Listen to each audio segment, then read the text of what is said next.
Hi, welcome back to Rusted Bus Detours. Today we're once again reading some spooky Reddit stories. I'm your host Mick, and I'm with the other host M. And today we're just searching through Reddit. We found a few that we have saved, and so I'll let M take it away from here. Well, I actually did lose the one that from the last video that I meant to read. So I'm just going to read this one instead called I'm a professional mourner. My last job has been strange. And this is Reddit /r/ scary stories. I've been in this business a long time. You'd be surprised how important devastation is to people who are already grieving. A lot of my clientele are family members of the departed, spouses, parents, brothers, or sisters, never friends though. That's the thing.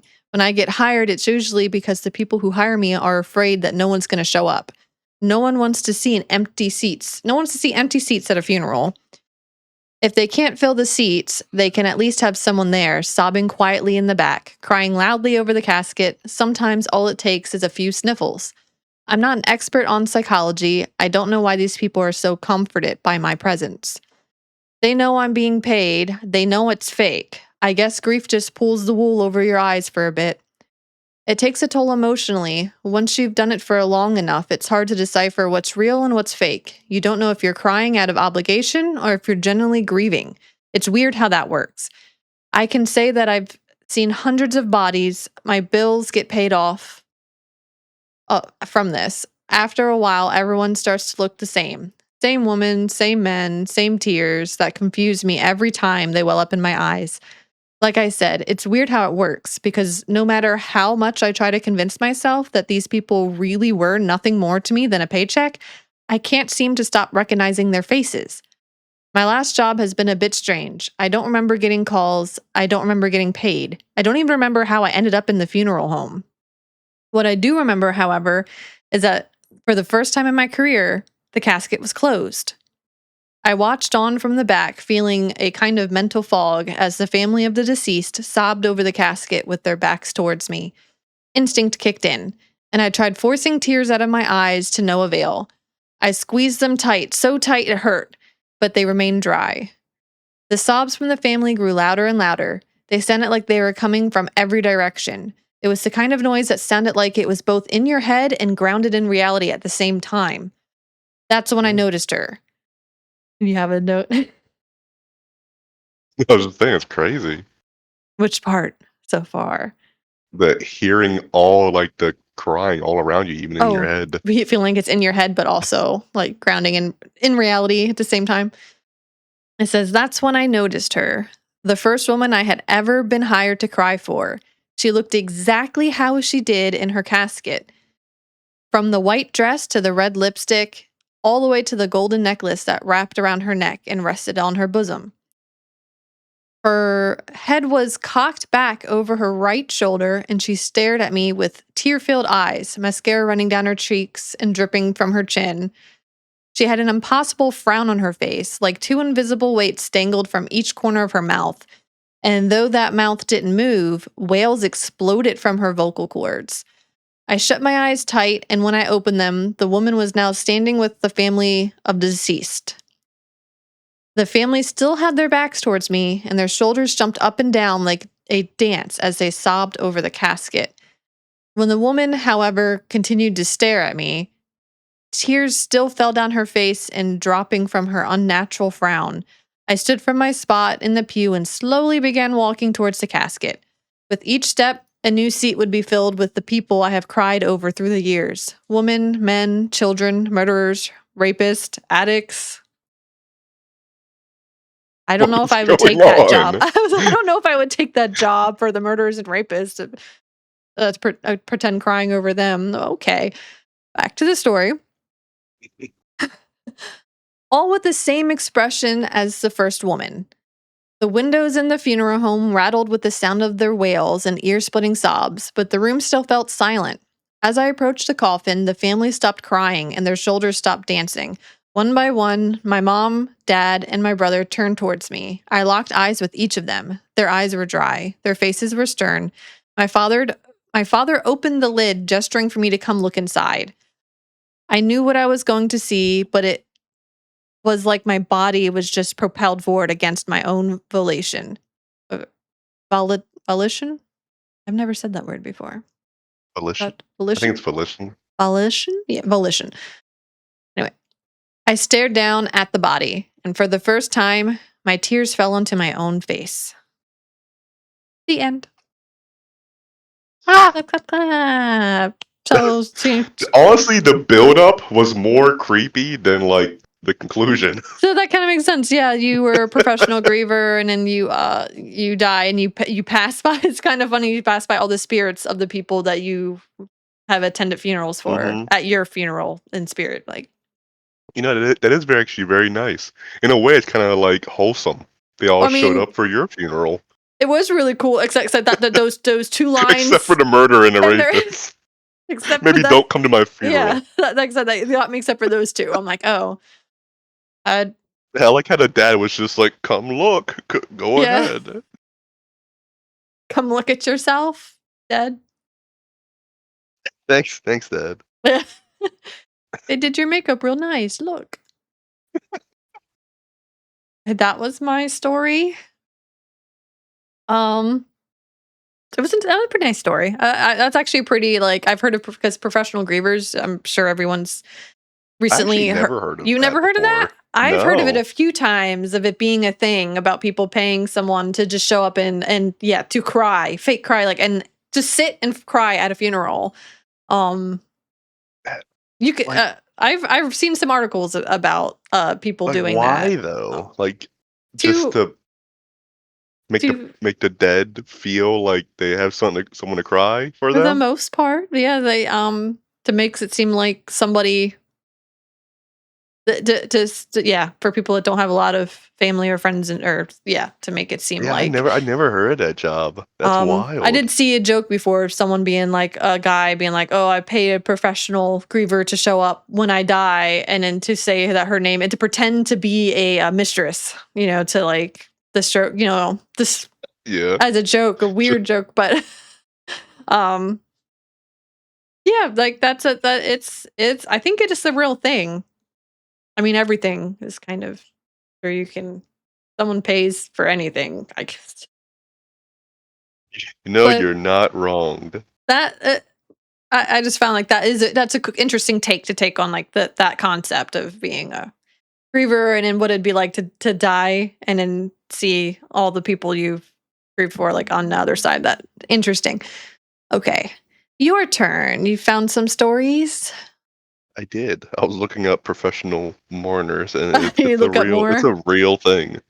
I know I've seen it like some little news articles and stuff about it here and They there. get paid 50 to 150 per funeral. Just just Crazy. $50 or $1,000. I guess you can set your own rate. It's 50 to 150, so somewhere in Oh, between there. the funerals are kind of long. I feel like that's not a lot of I know, money. right? I'm going for the 100. I'm going for like 200. What are you talking about? Unless you just really Okay. like, just to share prayers and stuff with people. So then it'd be Really worth like to it. cry Yeah. about dead people. Um, Yeah. Are we saying the usernames too? I have not just because I don't Yeah, because know I if have not that been doing that. because a lot of times when I see other people doing it, people often I say which thread it's from. Like mine was Yeah. from r/scary stories. I don't know if I should say the username or not because for one, I have no idea of telling if anyone just copy and pasted a story without recognition, and then we're That's giving actually recognition to the wrong that's person. very true. Because I don't know that, and then like some other YouTubers I read, like I don't think anyone ever really says the poster name I because don't maybe they remember don't. anyone ever saying usernames either. Yeah, maybe want to stay more anonymous. I don't know. Like I said, if anyone thinks we should change that, let us know in the comments if we should start saying the actual usernames. Right?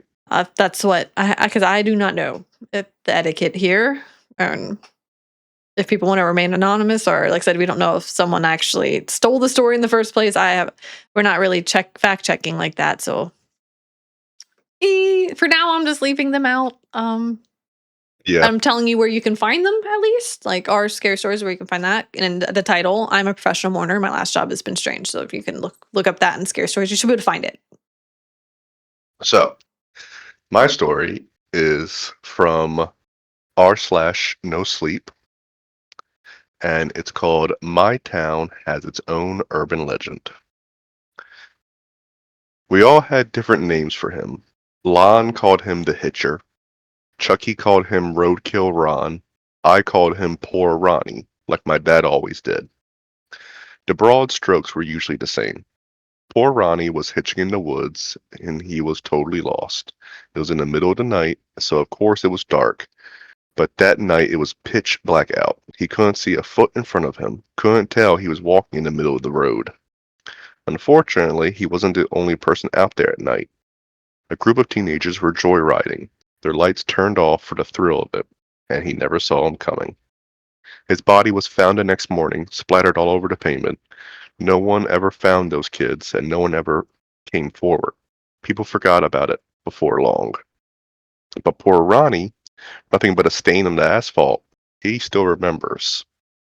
If you're out by the dam past midnight, pull over at the first sharp curve sign. Shut off your car for 60 seconds.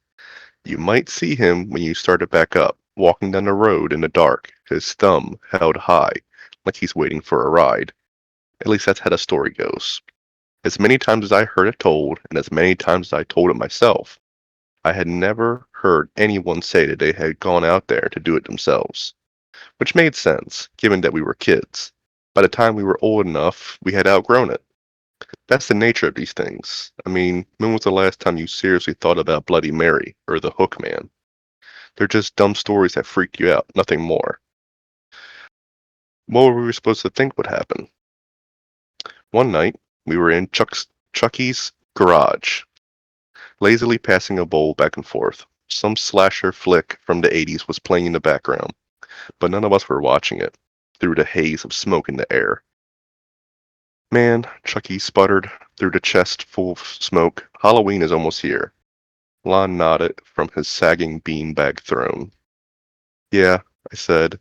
Halloween used to be this big thing. Now it's like... I shrugged and I trailed off, struggling to keep up with my train of thought.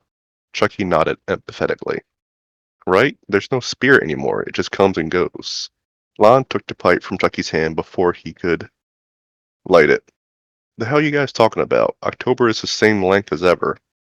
But the spirit of it, Lonnie, he scoffed. We could drive down to the city, hit up Spirit Halloween any day. That's not the vibe we're talking about, though. I mean the actual feeling, like telling scary stories in the dark. Like Roadkill Ron? There was a glint in Chucky's bloodshot eyes. Don't start with that bullshit, Lon groaned. Are you scared, Lonnie? Chucky laughed. Hell no. Lon stood up. His curly red hair bobbed with a sudden movement. I'm not scared of some dumbass story. Then let's do it. All right, I said, grabbing my dad's keys off the table. Let's do it. Half an hour later, we were driving over the dam, past the bait shore, into the woods. There was a giddy tension in the car, even coming from Lon as much as he tried to hide it. Here, Chucky exclaimed from the back seat. That's the sign. I pulled over and set the parking brake. You guys ready? Chucky nodded enthusiastically. Lon stared at the tunnel of the trees ahead. Lon? He nodded. All right, poor Ronnie, I whispered shakily. Need a ride? I turned the key, and we were plunged into darkness. Chucky was practically squealing. My heart pounded like a jackhammer. 10 seconds passed. 20. That's enough, Lon's voice cracked beside me. 30 seconds. Chucky counted under his breath, stifling nervous giggles. 40 seconds. Dude, that's enough. 50. That awful tension building, my hands tingling as I gripped the wheel. I tried to tell Lon to hold on, but I couldn't speak. 60 seconds, Chucky hollered. I gasped. I turned the key into ignition. Nothing happened. I turned it again, and I heard a series of clicks. Lon punched me in the shoulder. I said that's enough. I'm trying. One more twist, and finally the engine turned over. The dome light switched on, and we looked out into the windshield with bated breath. Nothing was there. Lon chuckled weakly. I told y'all the shit was made up, right? I rolled my eyes and clicked the dome light off. That's when Chucky started screaming. We whipped around to him in confusion and saw his eyes, wide with terror. In the soft green light of the radio, he was staring at Lon. I looked over and was frozen by what I saw behind him. What's up with y'all? The window suddenly exploded in a shower of granular shards, and a pair of hands wrapped around Lon's throat. He choked as they yanked him against the door. Chucky leapt forward and pulled on Lon's sweater. His wild screams spurred me to action. Drive! Just drive! I slammed my foot on the gas pedal, but the rear tires just fishtailed back and forth. The parking brake was still on. Lon grasped at me as Chucky and the attacker played tug-of-war over his helpless body. I couldn't move, couldn't look away. I don't think I'll ever come to terms with what I saw on the other side of that broken window. A mangled face stared back at me, half flattened and speckled with long dried blood. A single bloodshot eye bulged out of the side, fixed on mine. It opened its broken, toothless maw and spilled the rot that had been pooling there, down its ruined chin. Room for one more? The end. Ew. I had to mute my mic for a bit. My house is getting a little rowdy over here, but I paid attention to the most part. I actually wanted to tell this story because I was trying to think of like our urban legends. Did we have any? Like I remember Bloody Mary, obviously. Oh, yeah. I think everyone had Bloody Mary. You mean like just Maryland exclusive? Like just within our friend group. Like just high school kind of stuff. Urban legends. The only one that I can sort of recall is that there was like some street in Ellicott City that near train tracks, and that if you stopped and turned your car off, put it in neutral, that something would start pushing it. Well, there's that, and then Heartbeat Bridge and Crybaby Bridge. I think that was all going around in high school. That's nearby. Yeah. I was trying to think if there's any like in our school in particular. Because our school, I almost said it. I don't really want to say it, but for privacy reasons. Did we have one for our school? But our school is really old. You know, our grandparents went to that school. Yeah. My I parents, never heard of any. Along with my grandparents, which would be like your uncle, like they all went there, and probably like I know my grandmother even went there, and they probably got some people even before that might have went there. I don't know. School's pretty old. Like I said, a lot of our family generations have went through the same halls we went through. So I figure it would have something, you know, like I know it has to have something. And it's about to get demolished. Did it already get demolished? Nah. Not yet? I think they're working on it this summer. Because I thought the new building's supposed to open for the school year this year. That last I read about it. It might. Apparently there are like paranormal stuff around the area, just nothing to do with the high school. Which is also weird because it's next to a graveyard. Why is there's nothing? Yeah, nothing at all? Yeah, that's right. Right across the street, there's a graveyard. You'd think that some spirits and all that would be like kind of blend over, you know? Yeah, they're just like school. No, thank you. I mean, I'll stay here in the can't graveyard. judge them for that, though. To be honest, I would be I'd be like, no, thanks. I probably would do the same, but I don't think I would hang out in the high school. I would like to go just to scare kids. Just you know what? I would haunt the school just to start rumors. Yes. Did you have another one you want to read, or do you want me to like I got some that I have saved, but if you got some, we can just I have none saved this time. Unless you want me to go ahead and read one that you had saved, I can probably find it. Pretty easy. I got your choice. Here's the titles. My twin and I shot a deer with a stolen BB gun. It stood up. BB gun? And then Can a the BB gun other kill a one, deer? no, I wouldn't they feel were like just doing it for fun, I wouldn't think. Oh, and it stood up like a man. Is that what and they're it stood up. suggesting? Like on two legs? Okay. Yeah. And then the other one is my parents always have the same argument every night. My dad says I'm fine, but my mom insists that I'm dead. Ooh, that one kind of sounds interesting. That That one was. is on r/no sleep, and it was 15 days ago.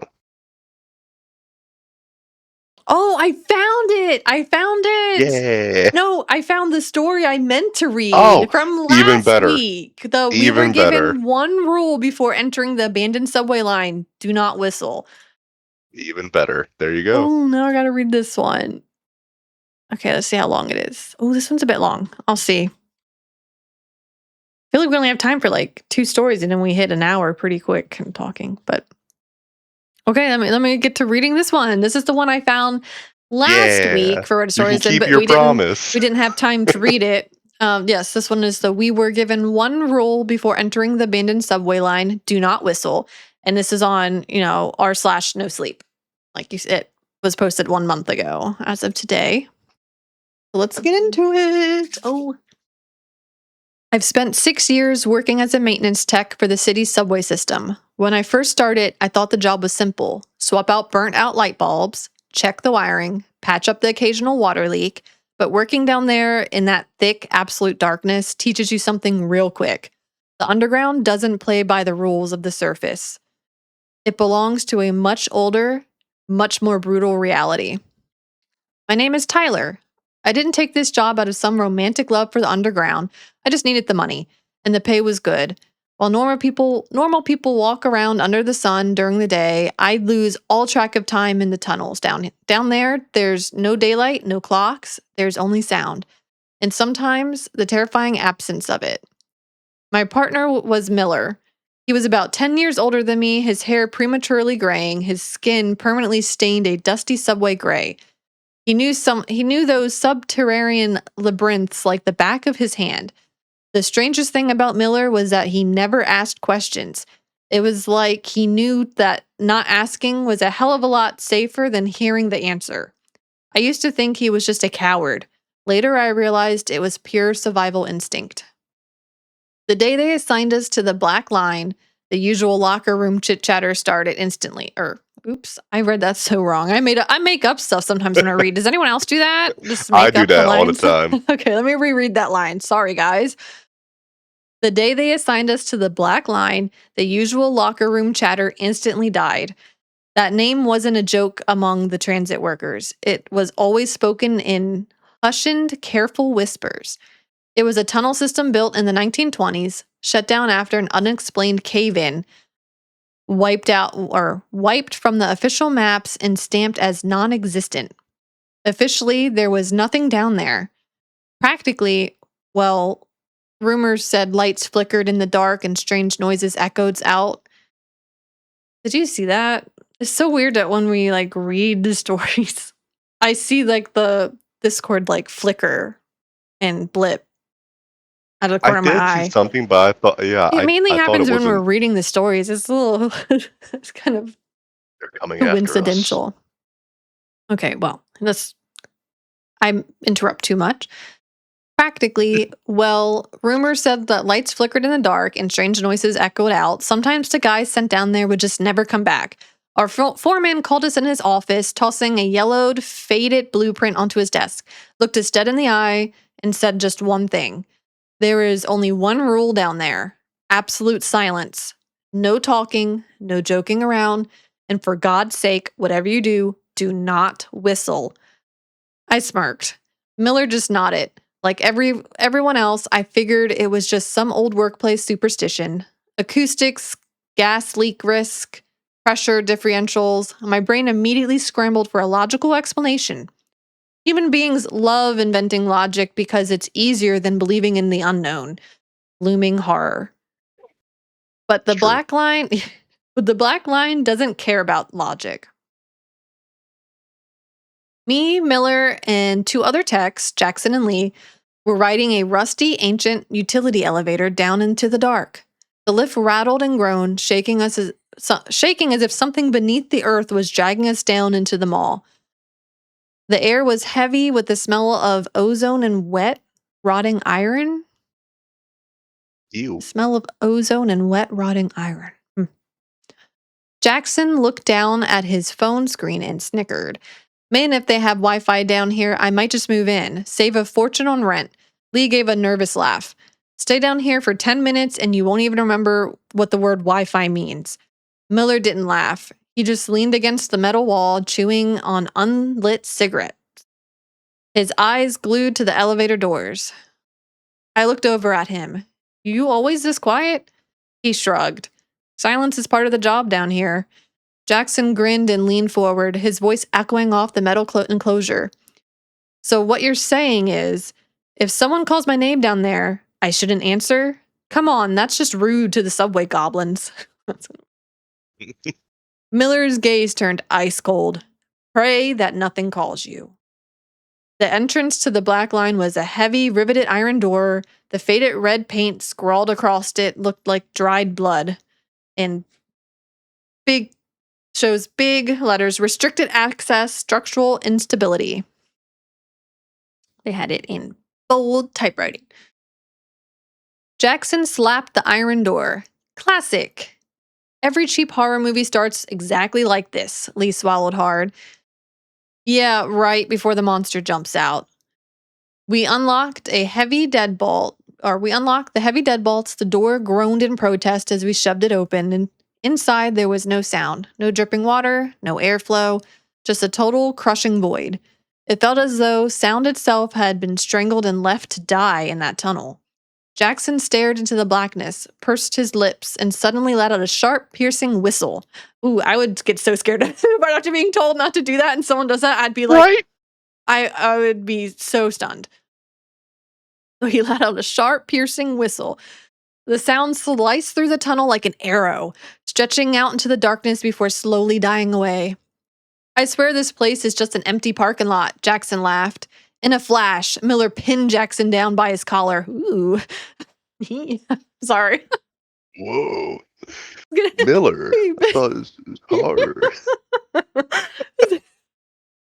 Okay, I've just messed up my monitor.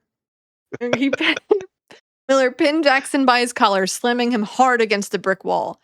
Do not whistle. What the hell is wrong with you, man? Jackson shoved him off. Oh my God. Who's gonna hear us down here? The rats?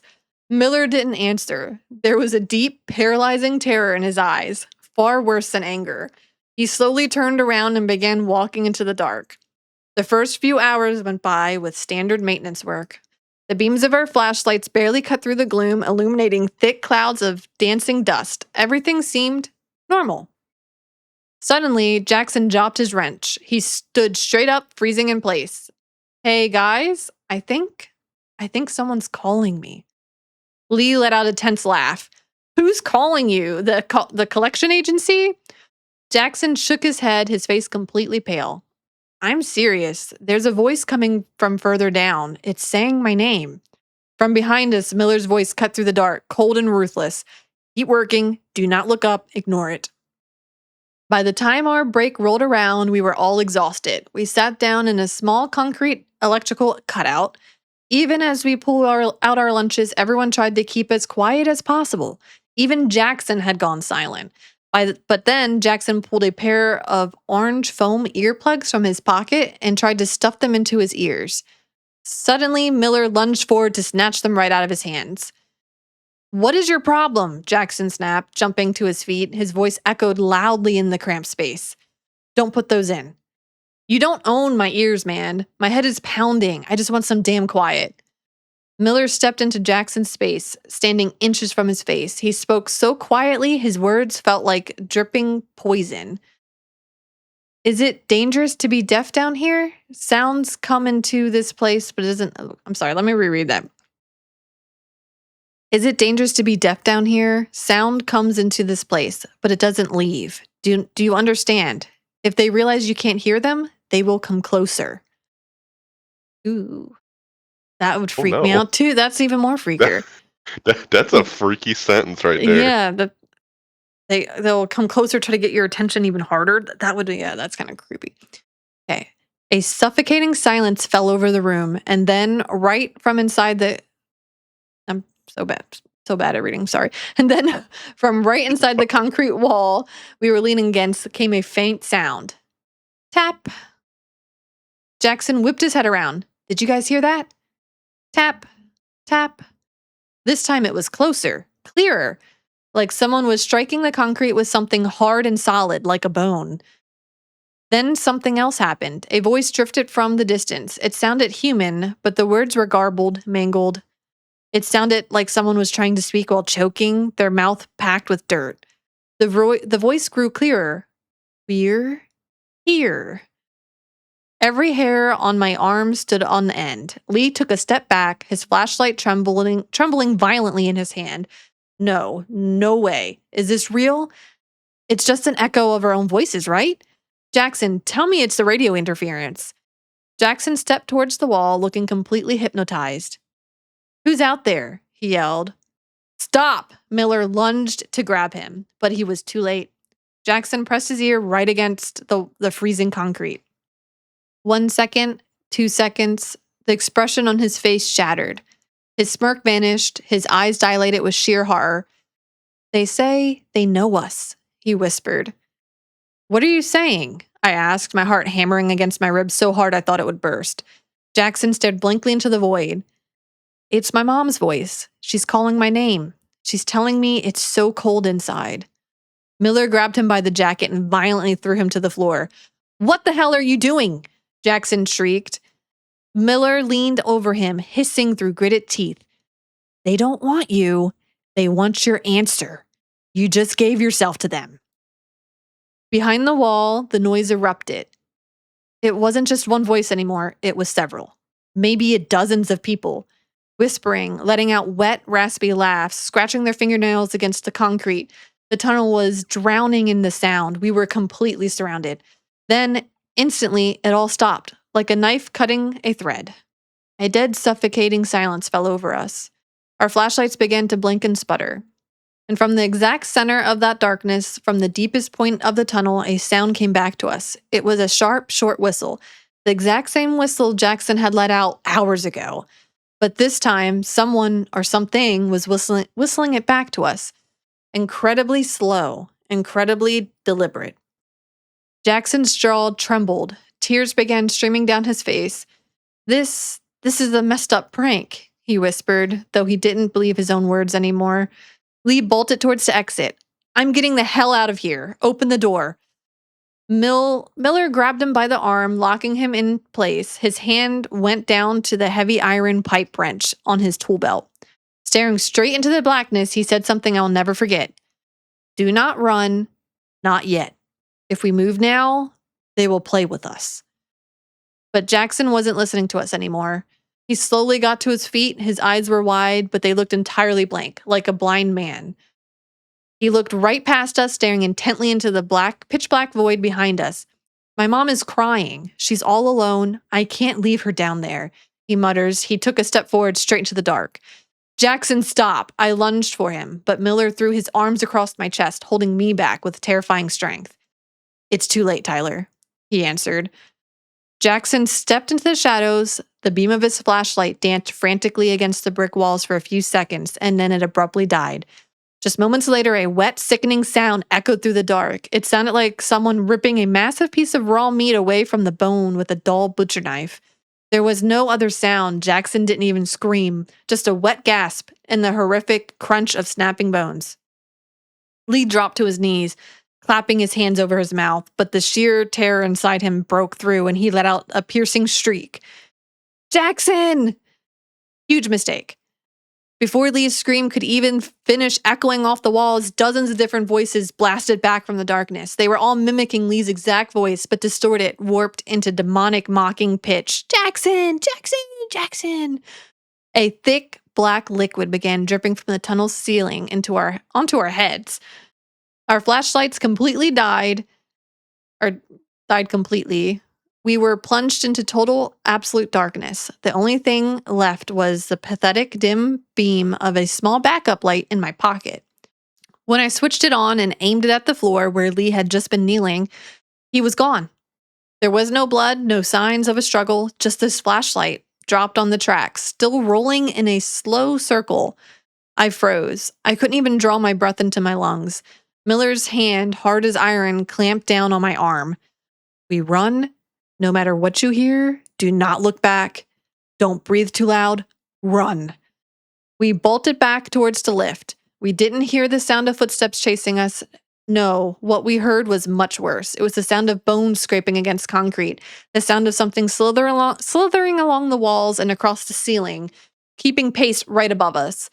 When we hit the heavy iron door at the entrance, Miller threw me through the opening, but he stayed on the other side, pulling a massive iron door shut from the inside.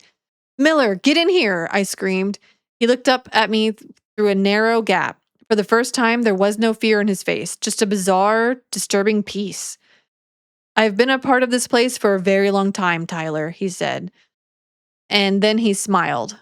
But it wasn't Miller's smile. It was a wide, jagged, completely unnatural grin that stretched too far across his face. And behind him, out of the darkness, dozens of pale, hollow faces materialized. Every single one of them was wearing Miller's smile. He slammed the door shut. The heavy iron latch dropped into place with a deafening clang. I sprinted to the elevator alone, slamming my fist against the button like a madman. As the elevator door began to slide shut, I heard the heavy iron door below violently splintering apart. Iron door just splintering apart? How My powerful are gosh. these spirits? Seriously. All the way up the dark shaft, a chorus of whistles followed me. The sounds gradually shifted, morphing into my own voice, calling my own name up the shaft. "Tyler, Tyler, come back down." The official incident report stated that Jackson and Lee were caught in an accidental tunnel collapse. The search and rescue team spent weeks down there, but they never recovered any bodies. As for Miller, when HR went to pull the archives, they found out that no one with the last name Miller had ever been employed by the transit authority. The supervisor, his face completely bloodless, stared at me and tossed the paperwork across the desk. "Tyler, what the hell are you talking about? Only you, Jackson, and Lee went down there to that line. There was no fourth man." I quit the job that very day. I didn't even go back to collect my final paycheck. Now I live far away from the city in a small town on the surface where the sun is always shining. I chose an apartment on the 3rd floor just so I can have solid concrete beneath my feet instead of dirt. I live with a diagnosis of severe PTSD. Antidepressants and sleeping pills are my only real friends now. I leave every single light on at night. I am so terrified of the quiet that I keep either a TV or radio running 24/7, because whenever the world goes truly silent, my mind drifts back to that absolute void beneath the concrete. Taking the subway or even walking through an underground pedestrian tunnel is completely out of the question for me. If I catch even a faint whiff of damp concrete or rusty iron on the street, my throat tightens up. My heart hammers against my chest like it's trying to break free. I don't see ghosts. Nothing supernatural happened to me out there, but the second I close my eyes, I see Jackson smiling as he walks into the dark. I hear Lee's scream dissolving into nothingness, and worst of all, I see the missing man, Miller, wearing that strange, strange and possibly wide grin. The end. That was a good one. I like how the top comment that I see here is just, "Miller is a real one. He may have frightened you, but he saved your life." I'm like, he is. If he was a ghost, it's like he was trying to save everybody. I know. Um, That's the part I didn't get. If he was like one of them, why'd he only kill the other two guys? And it was like, all right, get out of here, Tyler. but You're good now. he even told them he tried so hard to save the other two guys. Yeah. He's a good one. Also, like, I like how the company has all these records. Like, yeah, many people go down there and they never come back up. So anyway, you three head down there. Yeah. Yeah, I That think it was was a a good good story. one. Yeah, I feel like that was really well written. I feel really bad. I make so many mistakes while reading still. I'm working on it. Sometimes I feel like I'm really good at reading consistently, cleanly, and then other times I just make mistake after mistake after mistake. It feels like. today was one of those days where I feel like I was just stuttering on words a lot. No, that was fine. It had I me on am edge. sorry to any listeners who find my reading obnoxious. I am working on it. Also, if I do, if do people prefer us to stop and talk in the middle about certain things, or if people would prefer us to stay quiet until and just read on and then talk, save all talking to the end? Leave it in the comments. Let us know because I don't know if I should be making small comments here and there like I do in the middle of reading, or if I should just zip it until the end of the story. But yeah, I like that story. I know that was actually a good one. I like the way that one was written. I like the characters. Just that I got a little Miller. Miller there was Right? Oh, grab him something by the collar. for being ended up being one of the ghosts. So yeah, he was what do the people call it? My hear me out cake. Have you seen that meme? The joke or the joke where you have a little cake and people stick their people that they would crush on, or and it's usually fake characters, anime characters, and it's hear me out. Is this it's a typically a bad person or character, but there's a reason. Yeah, he's a ghost, but he was pretty strong and pretty dominant, pretty assertive. Yeah, and saved us. Yeah, I think and he's all about safety. Cake. Green flags. I vote for him. It reminds me, honestly, if anyone reads webtoons, I just started one called The Classmate. Have you seen that one? It was advertised. It kind of reminds me of that, where the main characters are the ghost character so far. It's kind of like that, where he's he is scary and rude, but he's also a bit, He's kind of hot. he's like you said, assertive, and he's gonna kill my bullies. But I mean, he's helping. Gonna kill my bullies. He's helping me. Yeah, just that's the. I'm trying to open it just so I make sure I'm actually saying the right title here. In case anybody's interested in spooky webtoons as well, The Classmate by Sooriboo, Sooriboo. Am I allowed to show this? Yeah, maybe. Is it good advertisement for them. Oh, I don't have a smart camera, guys. Apparently my camera's dumb and doesn't know how to focus. Called The Classmate, and that has the very first one had some creepy artwork that creeped me out. It was the first artwork that creeped me out since was it The Girlfriend or whatever? The Parasite Girlfriend or whatever? What was that one called? My Girlfriend? Is that what that one's called? Let me look that one up real quick. Yes, My Girlfriend. That's another one that one's actually finished. The whole series is finished. If someone wants to binge something on Webtoon that's creepy, it's called My Girlfriend by Park_CI. That had some real creepy. Some of the artwork in that creeped me out when I read it at night. Yeah, this one, the first comic that had some creepy ghost that actually when I was reading it in dark, I was like, ew, kind of creepy. I'm creeped out. Into the morning. And this one is the Classmate has 20 episodes out right now, so a little bit of binging. This reminded me of literally the first the first comment on the Webtoon story for after reading several chapters. That was someone said he's going on my hear me out cake, and it's that just made me think of that when I read about this one. I'm like, yeah, Miller would go on the hear me out cake. He sounds like he's in the same boat. Okay, so that was that story. How long have we been recording now? Do we have time for another, or we're at an hour? So we should just say, we only have, we're at this rate, we only get 2 stories per app. You have to start reading faster. I gotta practice. Find shorter stories. Should we end it here and then record our next 2 episodes, next 2 stories for next? We can end it here. Did you get a chance to read yet? Oh yeah, I read the first one. Now I read 3, and you only got. So we did 3 stories today. No, yeah, you're right. We somehow forgot there was 3 of them. Yeah, I don't know. I'm just checking my recording, and we are at 1 hour. So unless unless people would like us to do longer episodes, again, in the comments, let us know what to do to keep people interested. But that's it for this week. I guess, like I said, Mick still has 2 episodes saved for next week. I don't think keeping our identities a secret is a thing that's going to happen. We have been messing up on that like Since throughout day all the one. episodes so Since far. day one, I've been messing it up. I can't help it. And plus, my nickname isn't so different than my real name anyway. I feel like M and Ember is like being like Superman with sunglasses or his glasses on. It's how I'm like pretending. No one will ever guess what my real name is. You just take off the glasses. Like, Anything else you'd like to add about that story? Or any news for next time?